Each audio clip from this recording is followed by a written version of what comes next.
시민 여러분 안녕하셨습니까? 중국 폐렴 정말 조심하셔야 됩니다. 오늘 중국 우한에서 온 폐렴 얘기를 좀 말씀을 드리겠습니다. 지금 현재 상황을 보면은 중국에서 확진자가 한 10,000명이 넘었고 사망자가 한 250명 정도 된다고 그럽니다. 우리나라는 어제 11명, 오늘 아침에 1명이 확진이 돼서 12명 그렇게 되어 있는데, 이 정부는 뭐 이게 그렇게 심각한 게 아니라고 자꾸 강변을 하고 있습니다. 뭐 댓글 이렇게 보면은 독감하고 뭐 비슷한 수준이고 1년에 독감으로 죽는 사람이 더 많다는 이런 얘기를 하고 있습니다. 제가 오늘 과연 우리가 이렇게 이 중국 우한 폐렴을 이렇게 그냥 심각하게 받아들이지 않아도 괜찮은 건가, 제가 몇 가지 좀 짚어보겠습니다. 자, WHO 유엔 세계보건기구가 이틀 전에 전 세계를 대상으로 공중보건 비상사태를 선포했습니다. 미국 정부도 그와 동시에 미국 전역에 공중보건 비상사태를 선포하고 중국을 여행 금지 구역으로 설정을 했습니다. 그리고 중국에서 들어오는 여객기는 7개 공항만 지정해 가지고 엄격한 검역을 거치도록 규제를 했습니다. 그리고 자, 국경을 맞대고 있는 러시아라든가 몽골, 중국으로의 모든 항공기 운항, 철도 여행 아예 국경 폐쇄 조치를 한 달 동안 3월 2일까지 국경 폐쇄 조치를 했습니다. 그리고 싱가포르 중국인 입국을 아예 금지시켰습니다.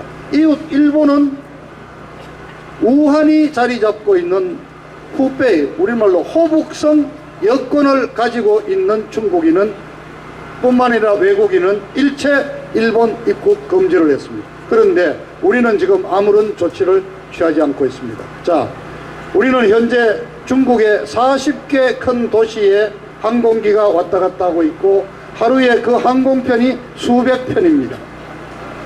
하루에 들어오는 중국인의 숫자가 평균 2만 명입니다. 자, 아직 시작을 안 했습니다. 왜냐? 이 폐렴 사태로 중국의 춘절, 구정휴가를 일주일 연장해서 내일까지 휴가입니다. 그래서 이제 다음 주일에 들어옵니다. 그리고 2주 뒤면은 중국 유학생들, 한국에 7만 명이 와 있는데 이제 개학하러 들어오게 됩니다. 아마 다음 주가 고비가 되지 않을까 생각합니다.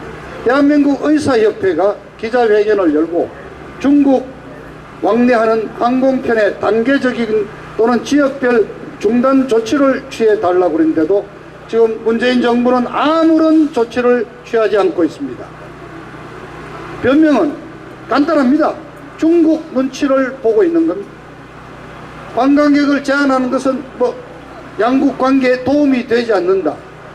하루에 2만 명 중국인이 들어오고 있는데 여러분 그렇게 그냥 편안하게 계실 수 있습니까?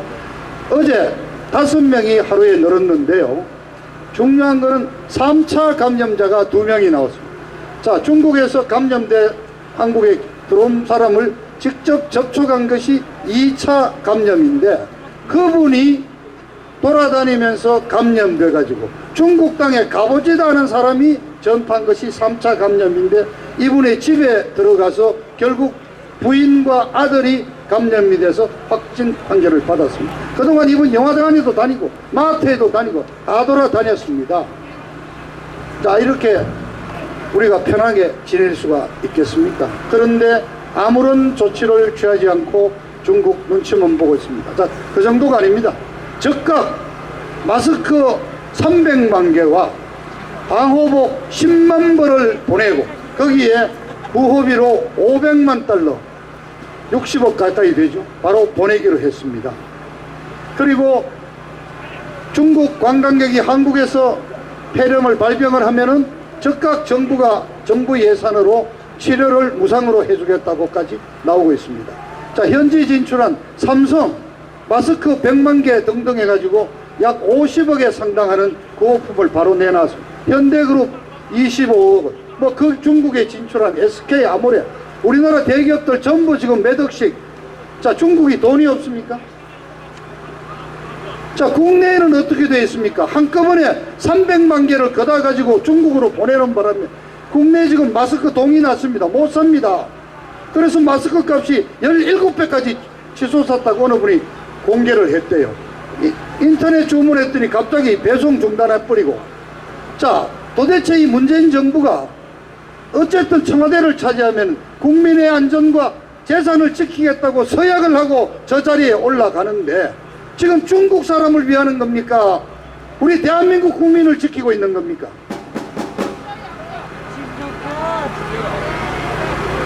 2015년 6월 7월에 메르스 사태가 터졌을 때 이 더불어민주당자들이 얼마나 악다구니를 썼습니까? 지금하고 비교도 안 되는 정도인데 박근혜 정부의 무능 때문에 이러한 전염병 참사가 벌어졌다고 난리굿을 쳤는데 지금은, 자 여러분, 이게 우한에서 발병한 폐렴입니다. 중국 내부에서조차 이거를 우한 역병이라고 부르고 있습니다. 그런데 우리 문재인 청와대는 친절하게도 이 병명은 신종 코로나 바이러스라고 불러주십시오 하고 발표를 해서 지금 온 대한민국 언론, 관제 언론 어디에도 중국 폐렴, 우한 폐렴이라는 말 자체가 없습니다. 이게 뭡니까? 대한민국이 중국 속국입니까? 아니면 조선시대 500년 조공 국가로 돌아갔습니까?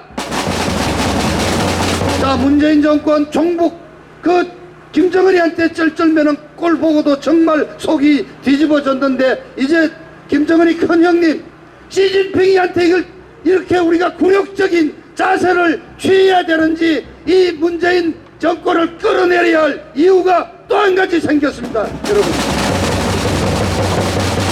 어쨌든 손 자주 씻으시고 마스크 하시고 중국 폐렴 걸리지 않도록 우리 스스로가 우리 보호를 해야 되겠습니다. 자, 지금 어제 김문수 대표로 하는 자유통일당이라는 당이 하나 창당이 됐습니다. 아마 여러분들, 자, 이게 지금 자유한국당 뭐 통합움직임하고 새로 이렇게 나오는 신당이 나오고 이게 어떻게 당이 분열이냐 뭐 보수는 어떻게 되느냐 궁금하실 게 아주 많으실 거로 생각합니다. 저는 오늘은 말씀드리지 않겠습니다. 왜냐? 지금 자유한국당 통합에서 새로 만드는 신당이 대충 한 이달 20일께쯤 나온다고 그럽니다. 어쨌건 108명을 갖고 있는 이 제1야당 자유한국당이 어떤 식의 모양을 갖추고 어떻게 헤쳐 모여 하는지에 따라서 우후죽순처럼 여러 가지가 나오고 정당끼리의 이합 집산이 이루어지기 때문에 지금 저로서도 예측을 할 수가 없습니다. 그래서 한 2주 후에 자유한국당이 새로운 어떤 체제를 갖추고 공천이 어떻게 되는지를 지켜보고 나서 제가 우리 우파가 어떻게 나아가야 될지 그때 말씀드리기로 하는 점 양해를 해 주시고요. 어쨌든 내일이 박근혜 대통령 생일을 맞게 됩니다. 오늘자로 1038일 복역 중입니다. 자, 이 대한문 태극기 집회가 바로 16년 연말부터 박근혜 대통령에 대한 탄핵 무효를 외치면서 시작한 태극기 집회가 아닙니까? 그래서 저희로서는 내일 박근혜 대통령 생일을 맞아서 여러 가지 감회가 없을 수가 없습니다. 자, 그런데 한 가지 조금 좋지 않은 뉴스를 말씀드리겠습니다. 사실은 어제 오후에 대법원에서 파기환송한 박근혜 대통령에 대한 국정원 특활비 사건 결심 공판이 예정돼 있었습니다. 그리고 2주 뒤인 2월 14일에 최서원이에 대한 결심 공판이 예정이 돼 있었습니다. 그래서 사실 우리는 기대를 했습니다. 어제 결심을 하고 2월 14일 날 선고를 하면은 어쨌든 형이 확정이 되고 그렇게 하면은 3월 1일 3.1절 기념 특별 사면으로 박근혜 대통령을 풀어줄 가능성이 있다. 이렇게 절차를 이렇게 진행을 해왔습니다. 물론 박근혜 대통령 본인이나 우리 태극기 애국 시민들은 사면이라는 것을 우리가 원하지 않지만 그래도 고생하시는 분이 3년이 다 되고 2달 모자라는 3년입니다. 만 3년이 됐습니다. 나오셔야지 하는 마음을 가졌는데 어제 재판이 결심이 되지 못해버렸습니다. 왜냐? 바로 전날 30일 날 김기춘 전 청와대 실장과 조윤선 전 장관에 대한 역시 파기환송 재판에서 직권 남용 부분에 대해서 고등법원이 대부분이 무죄 취지의 판결을 내려준 겁니다.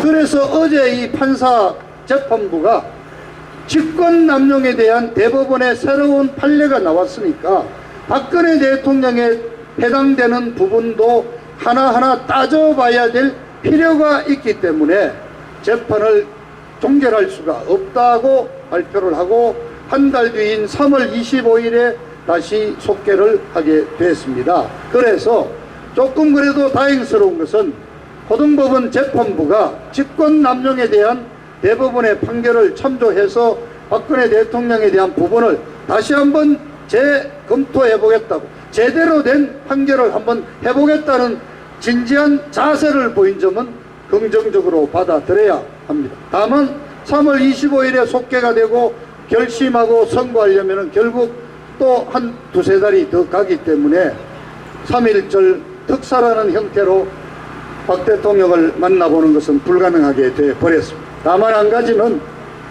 형 집행 정지가 남아 있습니다.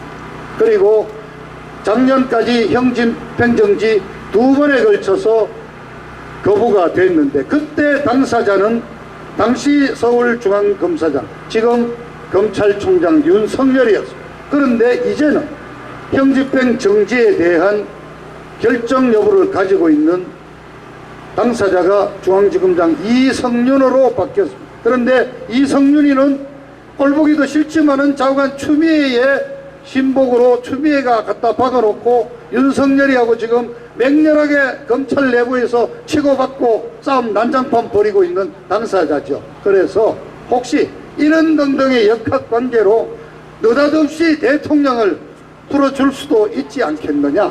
그리고 자, 이 사선이 중국 페레민이 지금 민주당 지지율이 오늘 리얼미터로 34%. 작은 그 숫자는 관심 갖지 맙시다. 이 정부 들어서고 나서 민주당 지지율이 최저로 떨어졌습니다. 이미 민주당에서는 이번에 이거 중국 후송에서 천안에 갔다가 뭐 진천 아산에 간가 하면서 충청도에서 이번 선거 다 망쳤다고 난리가 나 있습니다. 자, 여당이 이렇게 선거 치르기 어렵다고 이렇게 어려워지고 뭔가 답답해지면은 박근혜 석방 또 카드를 들고 나올 수가 있겠죠. 자, 그런데 황교안이도 석방하라고, 유승민이도 느닷없이 석방돼야 된다고. 자, 공천관리위원장은 김영호도 느닷없이 이제 오래 있었으니까 나와야 된다. 자, 선거 때가 되면은 선거의 여왕 박근혜 마케팅이 이제 필요해지는 겁니다. 자, 이렇게 많은 사람들이 어쨌든 박근혜 대통령 석방을 얘기한다 보면은 자, 우리가 예상하지 못했게 박근혜 대통령 일찍 만나볼 수도 있지 않겠는가 하는 기대를 가지면서 여러분 다시 한번 말씀드립니다. 우리에게 기회가 남아 있습니다. 3.1절 우리 모든 태극기 세력이 한 마음이 한 몸이 돼서 이 시청을 중심으로 광화문, 남대문, 서울역 500만 시민들이 500만 애국 시민들이 벌기하시라! 벌기하시기를 기대합니다. 감사합니다.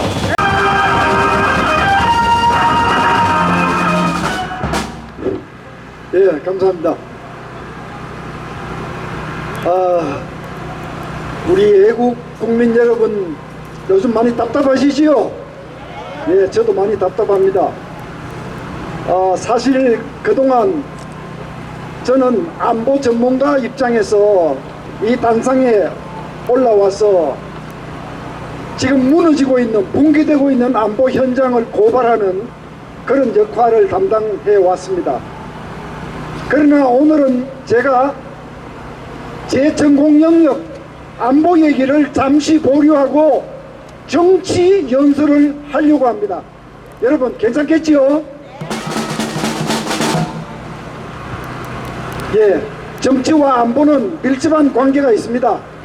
정치가 무너지면 안보도 무너지기 때문에 오늘 제가 감히 국민발 질풍노도라는 제목으로 정치 연설을 하려고 합니다. 저는 오늘 이 제 연설이 처음이자 마지막 정치 연설이 되기를 희망하면서 말씀을 올립니다. 저는 지금까지 두 가지 꿈을 가지고 살아왔습니다. 하나는 제가 공부한 부분에 전문가로서의 꿈을 가지고 있었습니다.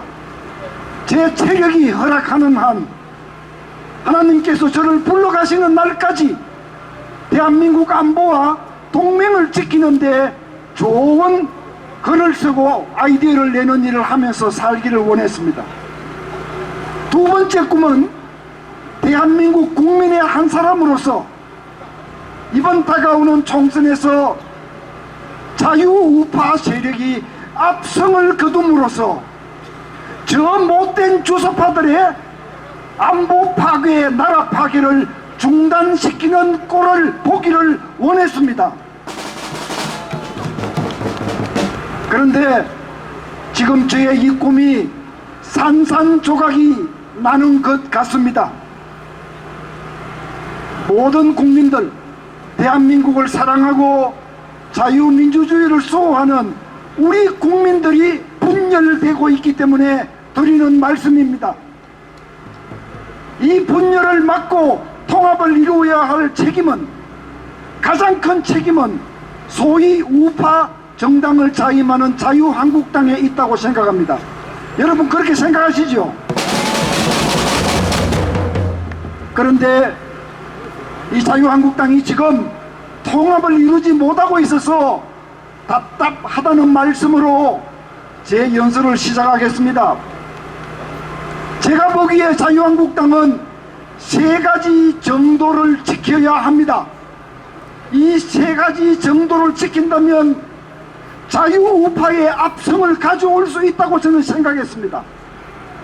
첫 번째 정도, 탄핵을 덮고 넘어갈 것이 아니라 짚고 넘어가야 합니다. 한번 이 나라 꼴을 보십시오.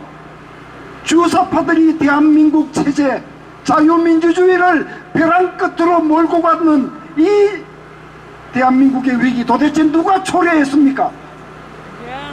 좌파 세력들의 악랄하고 치밀한 계획을 모르고 거기에 놀아나서 탄핵에 동승했던 그 사람들이 지금 죄가 없다는 것입니까?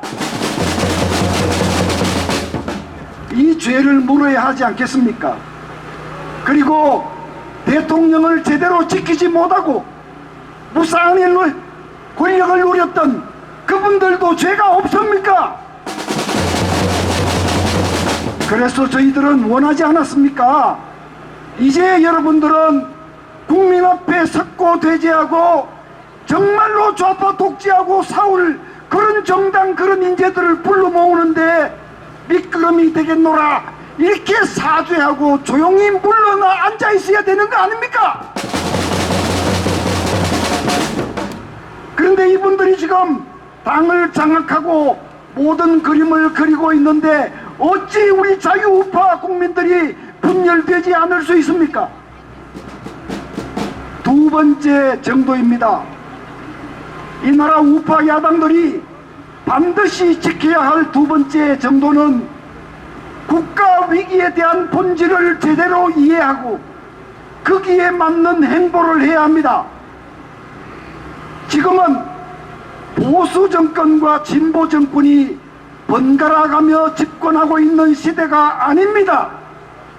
지금은 주사파 저 무리들이 적화 통일의 중간 정거장으로 간주되는 낮은 단계 연방제를 이루기 위해서 돌진하고 있는 것이 여러분들 눈에 안 보이십니까? 이런 시대에 중도는 무엇이고 회색 분자들은 무엇입니까? 지금 이런 시대에 국가 위기, 안보 위기에 아무런 관심도 보이지 않았던 회색 인자들, 그리고 수많은 애국 시민들이 길거리에서 풍찬 노숙을 하다시피 고생할 때 코빼기도 베지 않았던 사람들, 이런저런 애매한 사람들로 공천심사위원회를 만들어서 어떻게 좌파 독재와 싸우겠다는 겁니까? 여러분, 이거 틀리지 않았습니까? 저는 제 영역을 벗어난, 안보 영역을 벗어난 연설을 하지 않기로 결심했던 사람인데 오늘 제 같은 사람이 왜 이런 연설을 해야 합니까? 세 번째, 정도, 반드시 지켜야 할 정도. 온 나라 광장들을 태극기 물결로 뒤덮고 온 6월 대학빛을 맞고 한겨울 비바람을 무릅쓰고 이 광장을 메우고 좌파 독재와 싸워온 광장의 사람들, 광장의 애국 시민들, 그 수많은 시민단체들, 그 수많은 전문가들 목소리는 다 어디 가고 당신들이 지금 다 짱을 다지우지 한다는 것입니까? 이분들의 역량, 이분들의 목소리가 포함되어야 되지 않습니까, 여러분? 지금 자유한국당이 그리는 그림은 철저히 자기들이 공생하겠다는 것 아닙니까? 역사의 죄를 짓고 뒤안길로 다소곳이 물러나 앉아있어야 될 사람들이 자기들이 책상머리에 앉아서 협상하고 지분 나누고 개파 갈라먹고 지금 그거 우리가 보게 생겼습니까 지금? 제가 자유한국당이 지켜야 할 세 가지 정도를 말씀드렸는데 여러분 다 공감하시죠? 그러나 저는 희망을 버리지 않았습니다. 아직은. 아직은 이분들이 정도로 돌아와서 자유우파 국민을 하나로 묶어주기를 아직은 기대하고 있습니다. 그렇다면 간단합니다. 탄핵을 덮고 넘어가지 않고 짚고 가겠다라는 결의를 보이면 됩니다. 탄핵의 적법성과 정당성을 다시 따져보건대로 하고 그렇게 하면 되는 겁니다. 맞습니다. 우리가 촛불 광풍 속에 문재인 정권을 출범시켰지만 언제 대한민국 자유민주 체제를 송두리째 말아먹으라는 권리를 위임한 적이 있습니까? 이거 따지겠다고 하면 되는 겁니다.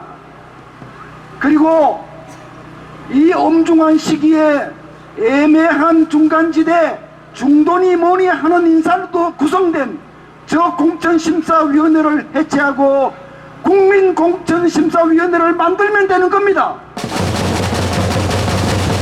그렇게 해서 진정 이 나라의 체제 위기를 극복하고 좌파들과 싸워 이길 수 있는 그런 인재들, 이 광장을 가득 메운 우리 태극기의 열기, 이런 사람들, 이런 일꾼들을 두루 불러 모아서 이제는 더 이상 웰빙 정당 하지 않겠다, 제대로 자유민주주의를 수호하는 정당이 되겠다, 이렇게 결의를 보이면 되지 않습니까 여러분? 옳습니다.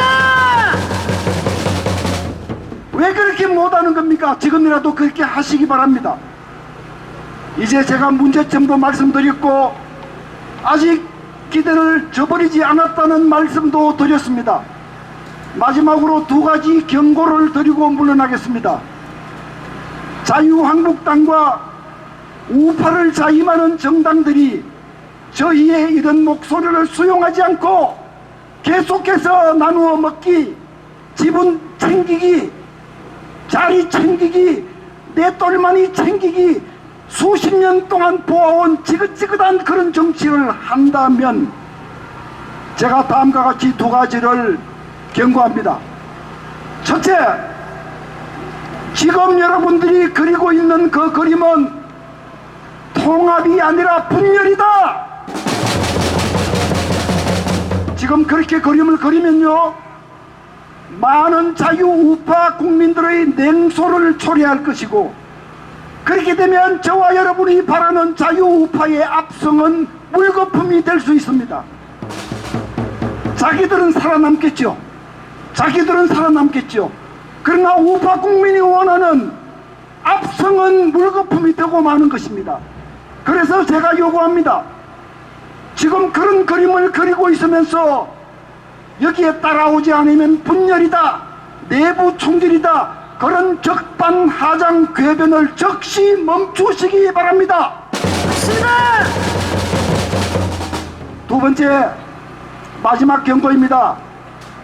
국민이 만들어내는 광풍, 국민발 질풍노도를 두렵게 생각하시기 바랍니다. 지난 총선 때 우리 보지 않았습니까? 당시 여론조사에서 새누리당이 180석을 먹을 수 있다고 여론조사에서 우세를 보였습니다. 그러나 꼴불견 공천 파동을 거치면서 국민의 분노를 산 결과 새누리당은 소수당으로 전락하지 않았습니까? 한 번 더 역사의 죄를 짓겠습니까?